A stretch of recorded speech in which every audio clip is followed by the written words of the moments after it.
अस्सलाम वालेकुम। आज के लेक्चर में हम एक्सरसाइज 2.5 ऑफ थॉमस कैलकुलस को टारगेट करेंगे। उसको सॉल्व करने के लिए हमें पता होना चाहिए कि लेफ़्ट हैंड लिमिट और राइट हैंड लिमिट्स के दरमियान क्या फ़र्क है, और हम किसी भी फंक्शन को किसी भी सर्टन पॉइंट पे यानी कि किसी भी वैल्यू पे किस तरह से कैलकुलेट कर सकते हैं, और उस फंक्शन का बिहेवियर उस सर्टन पॉइंट की लेफ़्ट साइड पे और राइट साइड पे कैसे कैलकुलेट कर सकते हैं, इसको हमने स्टडी करना है। और इससे बेसिकली हम देख सकते हैं कि फंक्शन कॉन्टीन्यूस है और डिसकॉन्टीन्यूस है उस सर्टन वैल्यू या उस सर्टन पॉइंट सी पे। तो लेट्स से हम कंसिडर करते हैं एक function, this is x and this is y, और हमारे पास कोई भी फंक्शन है जो इस तरह से पास कर रहा है फ्रॉम पॉइंट ज़ीरो, और ये आपके पास x equal to zero point है। और इसी तरह हमारे पास कंसिडर करें कि एक और फंक्शन है, लेट्स से ये फंक्शन आपके पास था f ऑफ x, और आपके पास कोई और फंक्शन है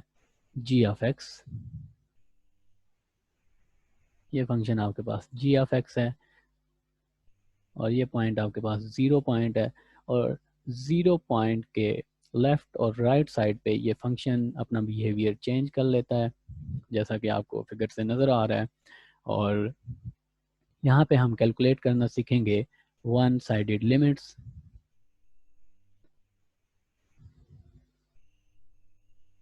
वन साइडेड लिमिट्स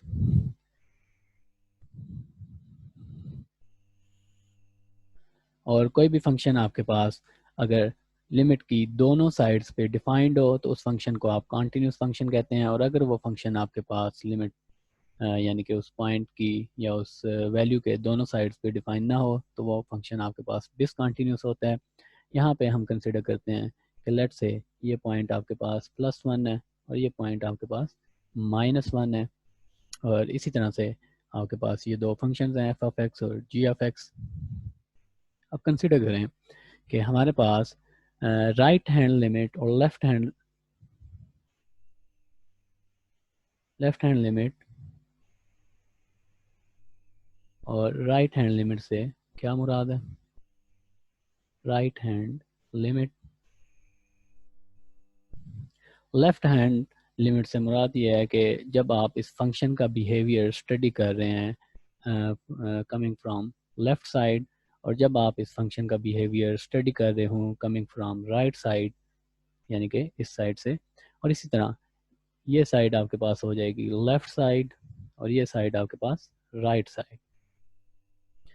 इस ग्राफ को अगर आप जी एफ एक्स के ग्राफ को देखें तो ये लेफ्ट साइड होगी जब आप अप्रोच कर रहे हैं point x equals to zero को फ्रॉम लेफ्ट साइड, और जब आप point x equals to zero को राइट साइड से अप्रोच कर रहे हूँ तो ये आपके पास राइट साइड हो जाएगी। इसी तरह अगर हमारे पास हम कैलकुलेट करना चाहते हैं किसी भी फंक्शन को at some value let's say सी, यानी कि एफ ऑफ एक्स में जब आप x equals to c put कर दें तो आप कैलकुलेट कर सकते हैं f की वैल्यू एट पॉइंट c। यहाँ पे हमारे पास इन दोनों ग्राफ्स के अकॉर्डिंग दो केस बन रहे हैं, यानी कि अगर आप ग्राफ वन को देखें तो ग्राफ वन के केस में अगर आप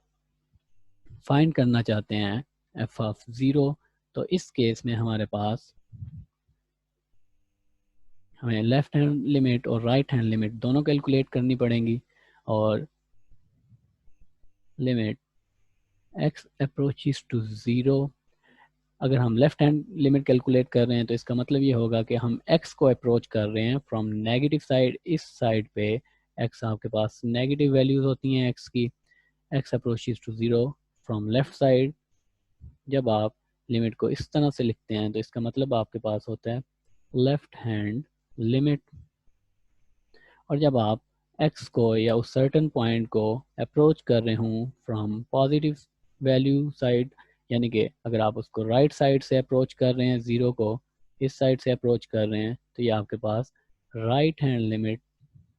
इसको आप कहते हैं right hand limit. Okay,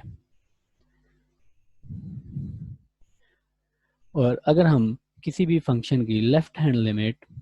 x approaches to 0 f of x calculate करें और वो लिमिट आपके पास इक्वल्स टू हो limit x approaches to 0 plus f of x, तो ये फंक्शन बेसिकली डिफाइंड है at x equals to 0।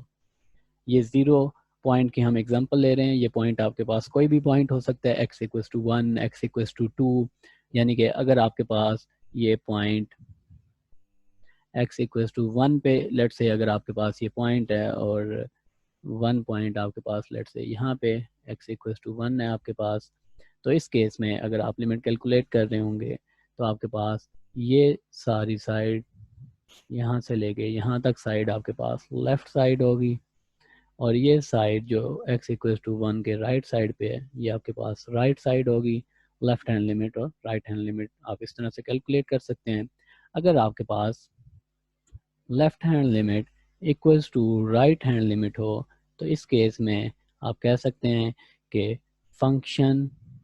Is defined at x equals to 0। हम 0 पॉइंट की एग्जांपल ले रहे हैं तो इस केस में आप कह सकते हैं कि लिमिट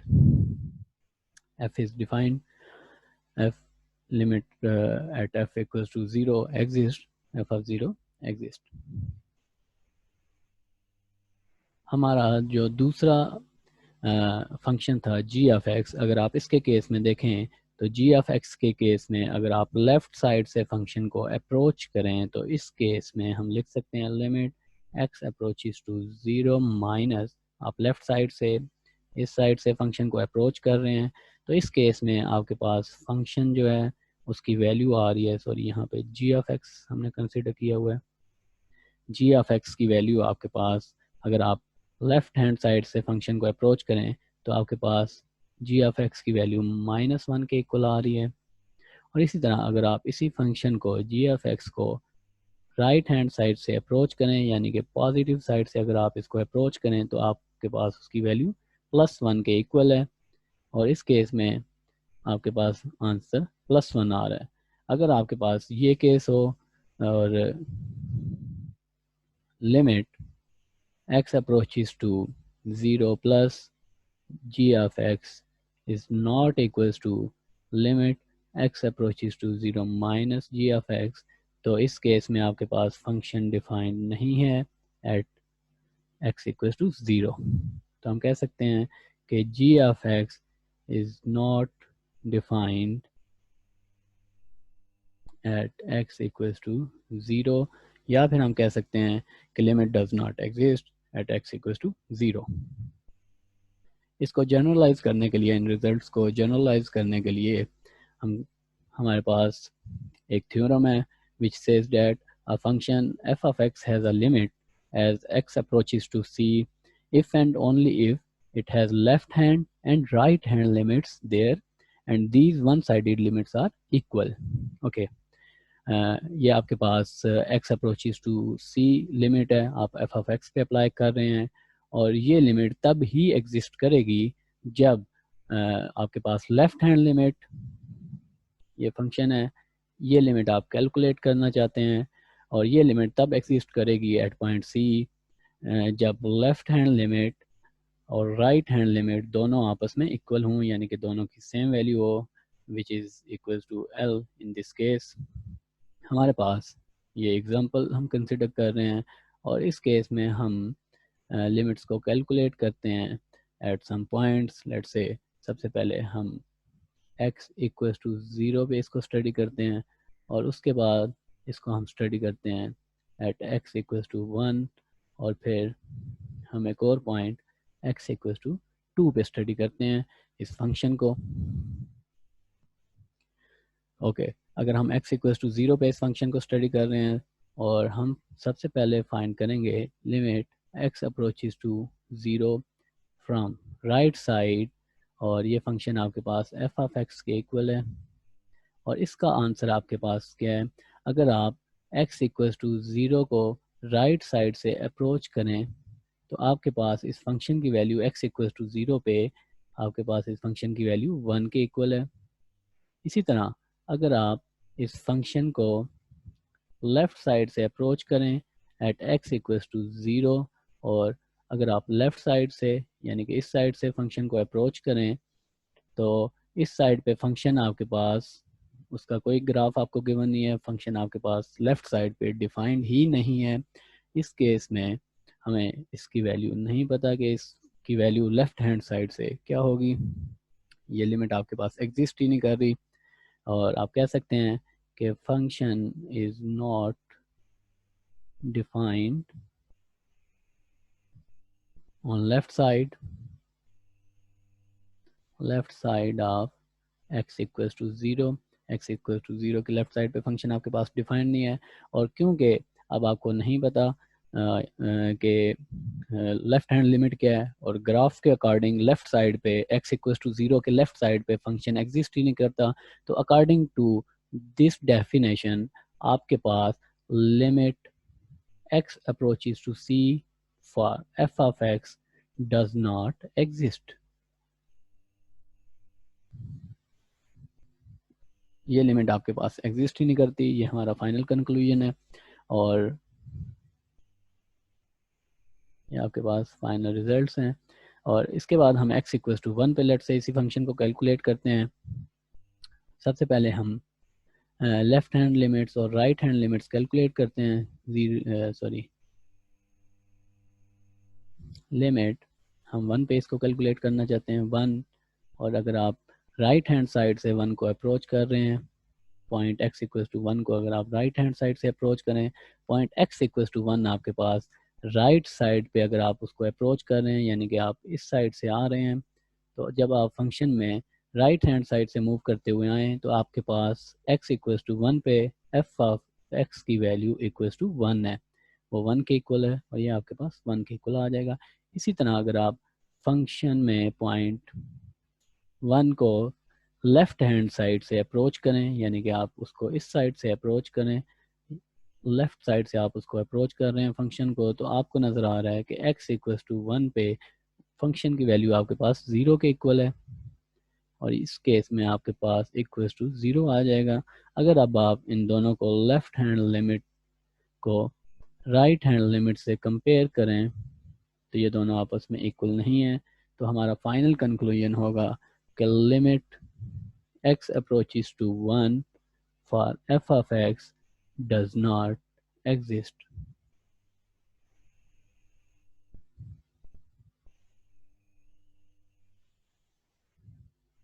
ओके, हम थर्ड पॉइंट कंसीडर करते हैं x इक्वल्स टू 2। सबसे पहले हम लेफ्ट हैंड लिमिट्स और राइट हैंड लिमिट्स कैलकुलेट करते हैं फॉर x इक्वल्स टू 2, और अगर हम इसके लिए राइट हैंड लिमिट यानी कि फंक्शन का जो पॉइंट हमें गिवन है x इक्वल्स टू 2 उसको राइट साइड से अप्रोच करें, यानी कि पॉजिटिव साइड से अप्रोच करें हम उसको, तो हमारे पास आंसर आता है, ये आपके पास पॉइंट x इक्वल्स टू 2 है। इसको अगर आप फंक्शन के ग्राफ पे मूव करते हुए अगर आप उसको राइट साइड से अप्रोच करें तो आपके पास f ऑफ x की value at x equals to 2 equals to है 1। इसी तरह अगर आप लेफ्ट हैंड लिमिट फाइंड करें x गोज़ टू 2 माइनस, यानी कि लेफ्ट साइड से अप्रोच करें x इक्वल्स टू 2 पॉइंट को, x इक्वल्स टू 2 पॉइंट आपके पास ये है। अगर आप इस पॉइंट को फंक्शन की कर्व पे मूव करते हुए लेफ्ट साइड से अप्रोच करें तो ये वैल्यू आपके पास, ये वैल्यू आ रही है आपके पास, और ये इक्वल्स टू 1 है, तो आपके पास left hand limit equals to है राइट हैंड लिमिट। और अकॉर्डिंग टू दिस थ्योरम अगर लेफ्ट हैंड लिमिट आपके पास राइट हैंड लिमिट के इक्वल हो तो आप कह सकते हैं कि उस पॉइंट पे फंक्शन जो है आपके पास डिफाइंड है और उसकी लिमिट उस पॉइंट पे एग्जिस्ट करती है। x goes to 2 for f of x exist, और ये लिमिट एग्जिस्ट करती है for f of x। Next case है आपके पास कि हम कंसिडर करते हैं आगे चल के हमें जो फार्मूला ज़रूरत पड़ेंगे, एक फार्मूला को हम रिकॉल करते हैं, recall the formula if limit theta approaches to 0, if limit theta approaches to 0 for sin theta divided by theta it is equal to 1। इसको आप सैंडविच थ्योरम से प्रूव कर सकते हैं, सैंडविच थ्योरम को यूज़ करते हुए। और इसको हम इस टाइम प्रूफ नहीं करेंगे। इसको आप अगर इसका प्रूफ देखना चाहते हैं तो आप पेज 105 आप थॉमस कैलकुलस को विज़िट कर सकते हैं, वहाँ पे इसका प्रूफ आपको गिवन है। और इस फार्मूला को बेसिकली हम आगे लिमिट्स के क्वेश्चंस को सॉल्व करने के लिए यूज़ करेंगे। अब हम एक एग्जांपल कंसिडर करते हैं। लेट्स से अगर हम इसी फार्मूला को limit theta approaches to 0 sine theta divided by theta equals to 1, अगर हम इस फार्मूला को यूज़ करें तो हमने बेसिकली कैलकुलेट करना है पार्ट ए और पार्ट बी को, जो इस केस में हमें गिवन है। सबसे पहले हम पार्ट ए को सॉल्व करने की कोशिश करते हैं। पार्ट ए में अगर आप यहाँ पे डायरेक्ट वैल्यूज़ पुट कर दें एच की, तो आपके पास cos 0 -1 डिवाइडेड बाई 0, cos 0 आपके पास 1 के इक्वल होता है, और ये आपके पास 0/0 फॉर्म आ जाएगी विच इज़ अनडिफाइंड फॉर्म। और जब आपके पास अनडिफाइंड फॉर्म में आंसर आ रहा हो तो बेसिकली हमने उस क्वेश्चन को सॉल्व करना होता है किसी और तरीके से, यानी कि किसी और तरीके से हमने उस पर लिमिट फाइंड करनी होती है। जो हमने रूल्स अभी तक सीखे हैं उनमें कॉमन फैक्टर्स को आपस में कैंसिल करना और उसके बाद रैशनलाइज करना, ये मेथड हमने सीखे हैं। और यहाँ पे हम देखते हैं कि हम क्या कर सकते हैं। अगर हम रिकॉल करें जो हमने आइडेंटिटीज़, ट्रिग्नोमेट्रिक आइडेंटिटीज़ जो हमने चैप्टर 1 के एंड में स्टडी की थी, उनमें से अगर आप देखें तो sine square theta is equal to 1 minus cos 2 theta divided by 2 के इक्वल्स था। यहाँ से sine 2 sine square theta cross multiply करके आपके पास आ जाएगा 1 माइनस कॉस 2 थीटा। क्वेश्चंस में हमें कॉस एच गिवन है, यानी कि हम थीटा की बजाय यहाँ पे एच यूज़ करेंगे और इसी आइडेंटिटी को कन्वर्ट कर लेंगे एच की फॉर्म में। और उसके साथ साथ क्वेश्चन में आपको कॉस एच गिवन है, तो बेसिकली हम यहाँ पे हाफ एंगल आइडेंटिटी यूज़ करेंगे, जिसका मतलब ये होता है कि theta goes to theta by 2 आप पुट कर दें तो हाफ एंगल आइडेंटिटी आपके पास बन जाती है साइन स्क्वायर h/2। थीटा को मैंने थीटा/2 पुट कर दिया, यानी कि h को मैंने h/2 पुट कर दिया यहाँ पे। ये आपके पास बन जाएगी 1 माइनस कॉस h। ये हमारे पास इस केस में हाफ एंगल आइडेंटिटी बन गई। और हमें क्वेश्चन में गिवन है cos h-1। अगर मैं इसको मल्टीप्लाई कर दूं बाय -1 दोनों साइड्स पे, तो इस केस में ये इक्वेशन बन जाएगी -2 sine square h/2 equals to cos of h-1। और इसको मैं पुट कर देता हूँ अपने क्वेश्चन में, जो हमें क्वेश्चन गिवन है। तो इस केस में हमारे पास आ जाएगा limit h approaches to 0 cos h-1 की मैं वैल्यू पुट करने लगा हूँ which is -2 sine square h/2 divided by h। Okay, यहाँ तक अगर आप गौर करें और अगर हम इस आइडेंटिटी को यूज़ करना चाहते हैं, इस फार्मूला को यूज़ करना चाहते हैं, तो जो आपको यहाँ पे थीटा गिवन होना चाहिए, यहाँ पे जो आपको थीटा गिवन होना चाहिए वही थीटा यहाँ पे होना चाहिए। तो अगर ऊपर h डिवाइडेड बाई 2 है और साथ में स्केयर भी है, इसको हम लिख सकते हैं नीचे multiplying and dividing by h divided by 2 whole square. इसको मल्टीप्लाई और डिवाइड कर देते हैं। इस केस में हमारे पास आ जाएगा limit h approaches to 0 -2/h को मैंने सेपरेट कर लिया और उसके बाद मैंने h divided by 2 whole square से मल्टीप्लाई और डिवाइड भी कर दिया। और यहाँ पे मेरे पास है sine square h divided by 2। Okay, इसको अगर मैं सिंप्लीफाई करके लिखना चाहूँ, इसको मैं इस डिनोमिनेटर में ले जाता हूँ यहाँ पे, और बाकी सारा कुछ मेरे पास कांस्टेंट बच जाएगा। तो ये मेरे पास आ जाएगा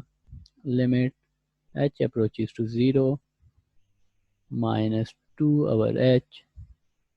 h स्क्वायर ओवर 4, इसको मैंने h स्क्वायर ओवर 4 लिख लिया,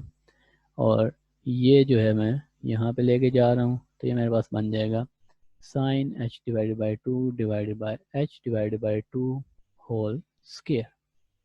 ओके, यहाँ पे आपके पास साइन का भी स्क्वायर था, h डिवाइडेड बाई 2 का भी स्क्वायर था, और इसको हमने एक कंबाइंड स्क्वायर की फॉर्म में लिख लिया।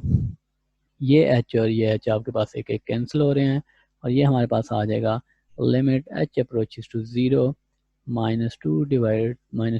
डिवाइडेड बाई 4, और limit h approaches to 0 sine h divided by 2 divided by h divided by 2, और इसका होल स्क्वायर। जो लिमिट्स के हमने रूल्स लिखे थे वो अगर आपको याद हूँ तो लिमिट हम इनसाइड द पावर अप्लाई कर सकते हैं, और एंड पे जो हमारे पास आंसर आता है उसकी हम कंप्लीट पावर ले सकते हैं। इसके लिए आपको 3 लेक्चर्स पीछे जाना होगा अगर आपके जहन में अभी ये नहीं है। और इस केस में अगर आप इस फंक्शन पे लिमिट अप्लाई करें तो आपका आंसर आ जाएगा, h को 0 पुट कर दें,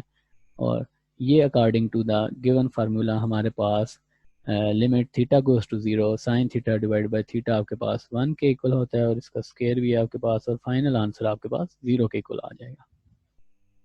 ओके, अब हम फाइंड करते हैं part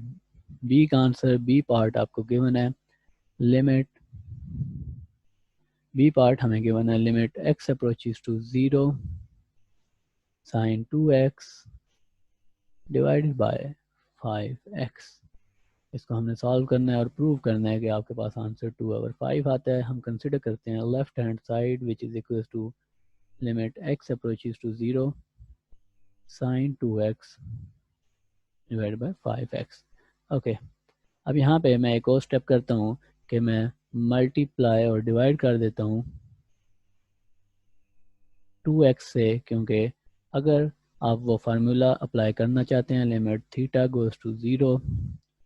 sign theta divide by theta equals to 1, तो यहाँ पे जो एंगल आपके पास है वही एंगल डिनोमिनेटर में आपके पास होना चाहिए। तो इसलिए डिनोमिनेटर में 2x लाने के लिए हम मल्टीप्लाई और डिवाइड कर देंगे बाय 2x,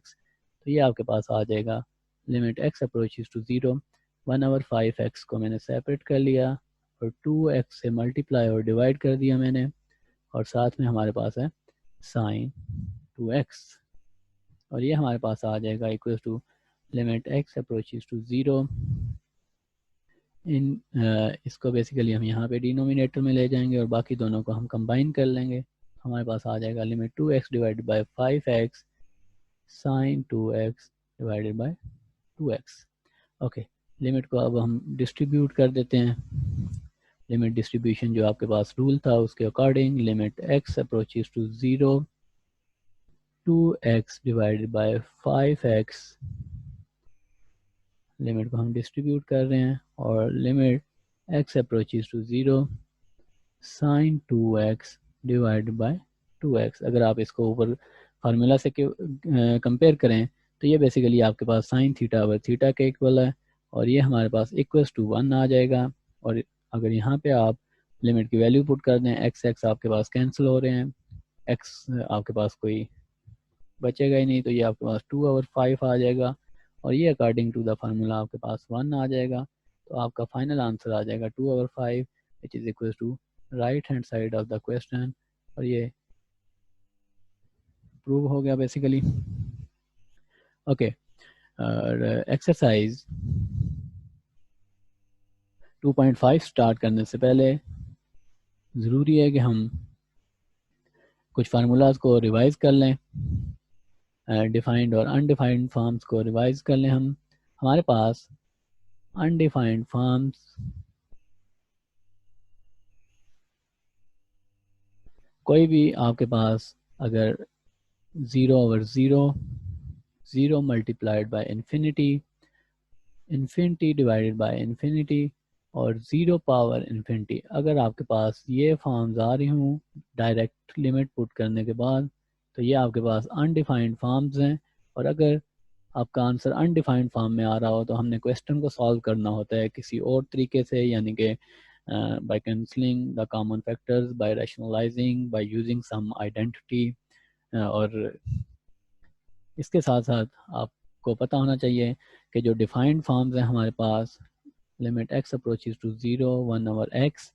और ये आपके पास इक्वल्स टू होता है 1 ओवर 0 इक्वल्स टू इन्फिनिटी, और ये आपके पास डिफाइंड फॉर्म है, इसके बारे में आपको परेशान होने की ज़रूरत नहीं है। इसी तरह limit x approaches to infinity 1 divided by x equals to 1 divided by infinity is equals to 0, और limit x approaches to minus infinity for the function f 1 over x, ये आपके पास आ जाएगा 1 डिवाइडेड बाय माइनस इन्फिनिटी और equals to 0, 0 multiplied by minus equals to 0, और ये आपके पास डिफाइंड फॉर्म्स हैं। इनको यूज़ करके इन सारी चीज़ों को ध्यान में रखते हुए हमने बेसिकली सॉल्व करनी है। अब एक्सरसाइज 2.5 को सॉल्व करते हैं। अब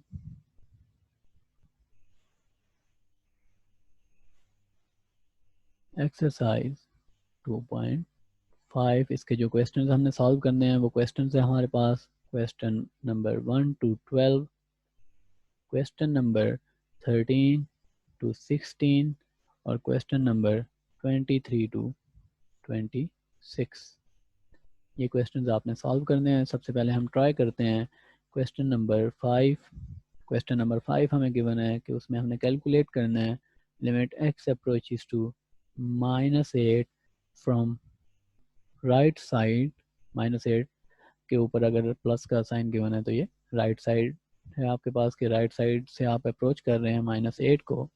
2x x प्लस 8। ओके, और लेट्स से मैं यहाँ पे दोबारा से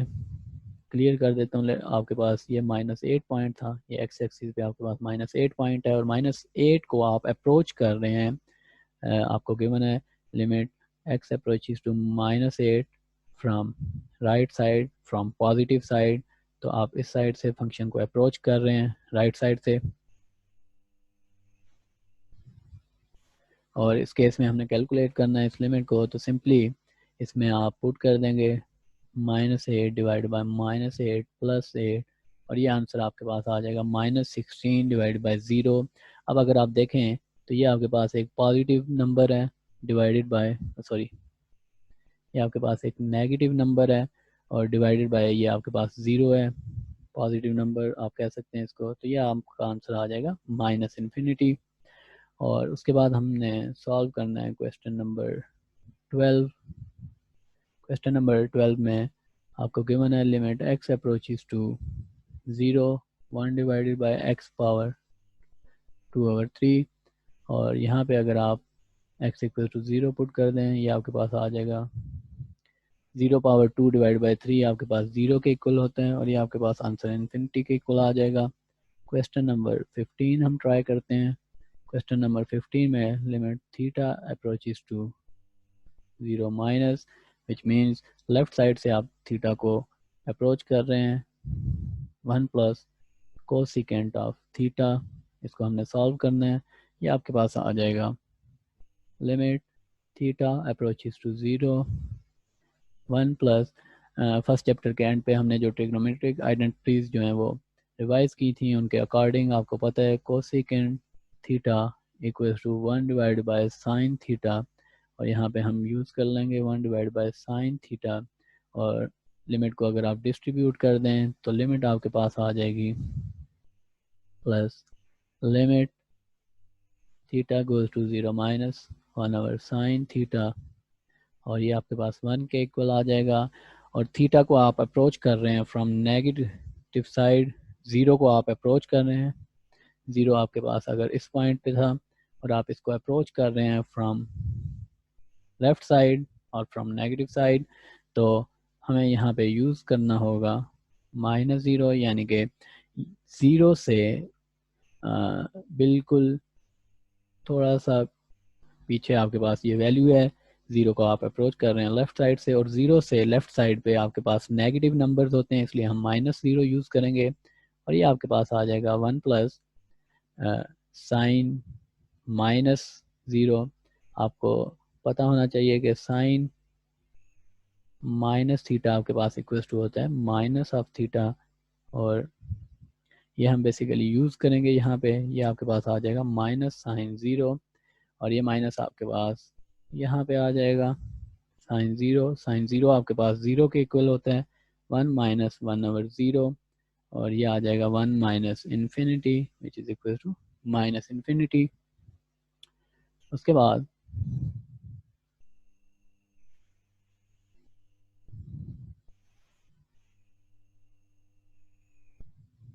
हमने नेक्स्ट क्वेश्चन जो ट्राई करना है,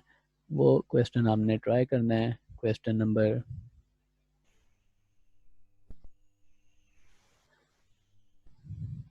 26 ऑफ एक्सरसाइज 2.5। क्वेश्चन नंबर 26 हम ट्राई करते हैं। क्वेश्चन नंबर 26 में हमें गिवन है, हमने कैलकुलेट करनी है लिमिट्स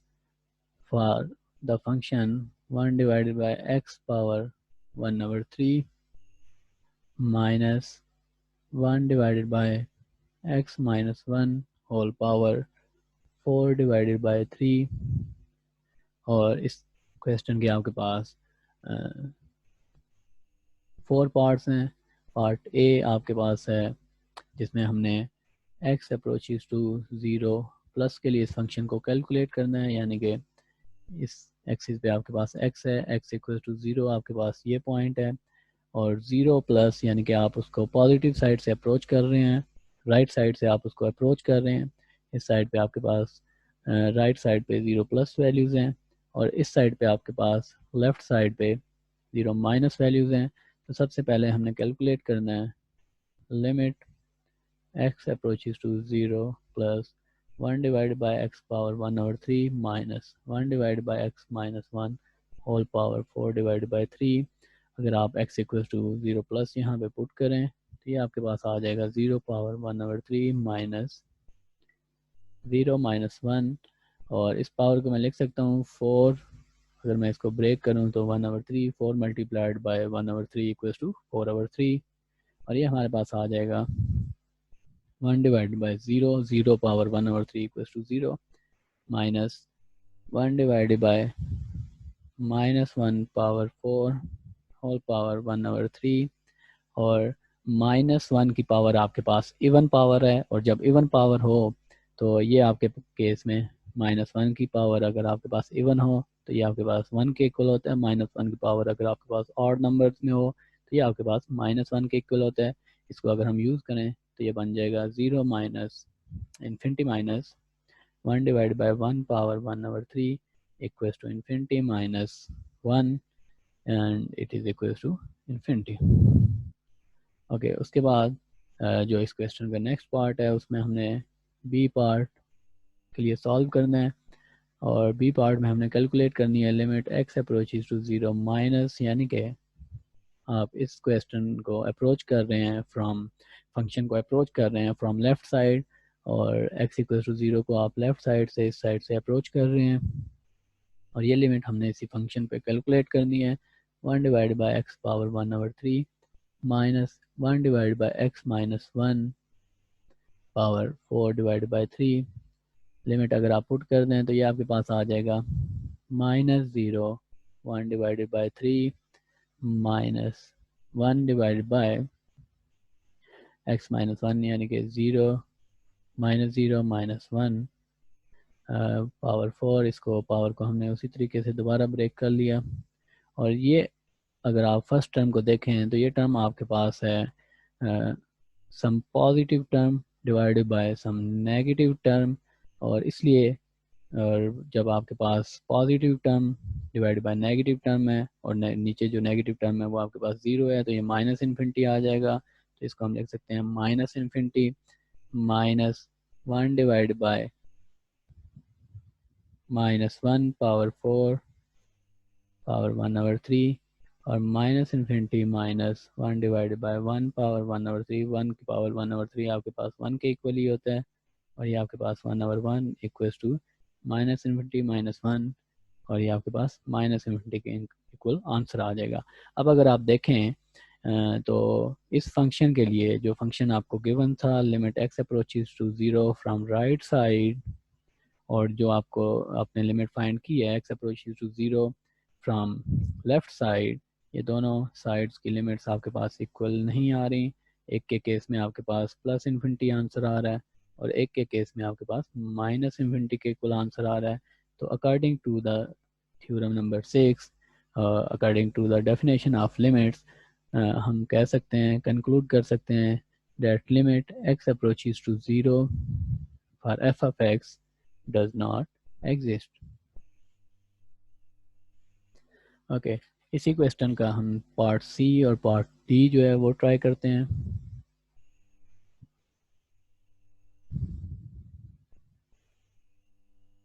और इसमें बेसिकली स्लाइड्स की कमी हो गई है। ओके, तो पार्ट सी हम कैलकुलेट करते हैं। पार्ट सी में आपने इसी फंक्शन को कैलकुलेट करना है फॉर एक्स प्लस 1, यानी कि एक्स को आप अप्रोच कर रहे हैं फ्रॉम राइट साइड, और यहाँ पे हम x इक्वल टू 1 पॉइंट जो है वो ड्रॉ कर देते हैं। और x को जब आप पॉजिटिव साइड से अप्रोच कर रहे हैं तो यानी कि आप इस साइड से उसको अप्रोच कर रहे हैं, और जब आप 1 माइनस के लिए कैलकुलेट करेंगे तो आप उसको लेफ्ट साइड से अप्रोच कर रहे होंगे। इसी फंक्शन को हमने दोबारा कैलकुलेट करना है। सो 1 divided by x power 1/3 minus x, function क्या था जी हमारे पास? फंक्शन था हमारे पास x minus 1, okay, x minus 1 power 4 divided by 3 था, तो उस पावर को हम उसी तरीके से दोबारा ब्रेक कर लेते हैं और ये हमारे पास इक्वल टू आ जाएगा 1 divided by 1 power 1/3 minus 1 minus 1 power 4/3, और ये आपके पास 1/1 माइनस 1/0 पावर 4/3, 0 की पावर 4/3 आपके पास इक्वल टू होगा 0 के ही। तो 1 minus 1 divide by 0, 1 minus infinity, और ये आपके पास माइनस इन्फिनिटी के इक्वल आंसर आ जाएगा। इसी तरह हम डी पार्ट कैलकुलेट करते हैं। डी पार्ट में आपने limit x approaches to 1 from left side calculate करना है इसी फंक्शन के लिए 1/x power 1/3 minus 1 divide by x minus 1 power 4 divided by 3। अगर आप लिमिट पुट करें, अगर आप यहाँ पे देखें तो आप 1 को अप्रोच कर रहे हैं, x इक्वल टू 1 को आप अप्रोच कर रहे हैं फ्रॉम लेफ्ट साइड, और अगर आप लेफ्ट साइड से x इक्वल टू 1 को अप्रोच कर रहे हैं तो very near to x equal to 1 आपके पास +1 ही वैल्यू होगी x की। आपको एक बात ध्यान में रखनी चाहिए कि जब आप x इक्वल टू 0 को अप्रोच कर रहे होते हैं फ्रॉम पॉजिटिव साइड तो आप +0 यूज़ करते हैं, और x इक्वल टू 0 को फ्रॉम लेफ्ट साइड जब आप अप्रोच कर रहे होते हैं तो आप -0 यूज़ करते हैं, क्योंकि 0 से लेफ्ट साइड पे नेगेटिव वैल्यूज़ स्टार्ट हो जाती हैं। लेकिन अगर आप x इक्वल टू 1 को लेट से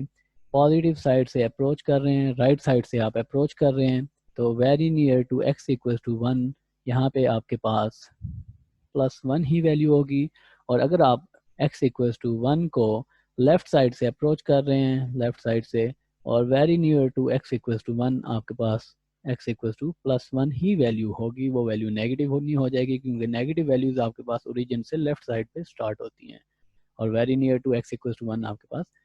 x इक्वल टू 1 ही वैल्यू होगी। तो इसमें कंफ्यूज नहीं होना आपने। Okay, 1 divided by x power 1/3, 1 power 1/3 minus 1 minus 1 power 4/3, और ये आपके पास इक्वल टू आ जाएगा 1 माइनस 1/0 और माइनस इन्फिनिटी के इक्वल आ जाएगा। तो यहाँ पे अगर आप देखें तो limit x approaches to 1 from right side for f of x, ये आपके पास आंसर इक्वल आ रहा है limit x approaches to 1 from left side f of x के। तो इस केस में आपके पास लेफ्ट हैंड लिमिट जो है वो राइट हैंड लिमिट के इक्वल आ रही है। दोनों का आंसर राइट हैंड लिमिट के इक्वल आ रही है आपके पास। दोनों का आंसर आपके पास माइनस इन्फिनिटी आ रहा है। और इस केस में आप कंक्लूड कर सकते हैं कि limit x approaches to 1 for f of x exist, और ये लिमिट x इक्वल टू 1 पे एग्जिस्ट करती है। नेक्स्ट लेक्चर में हम कॉन्टीन्यूटी को डिस्कस करेंगे, कॉन्टीन्यूटी टेस्ट को डिस्कस करेंगे कि कोई फंक्शन कब कॉन्टीन्यूस और डिसकॉन्टीन्यूस होता है। इन्हीं सारे कंसेप्ट को यूज़ करते हुए, तब तक अपना ख्याल रखें।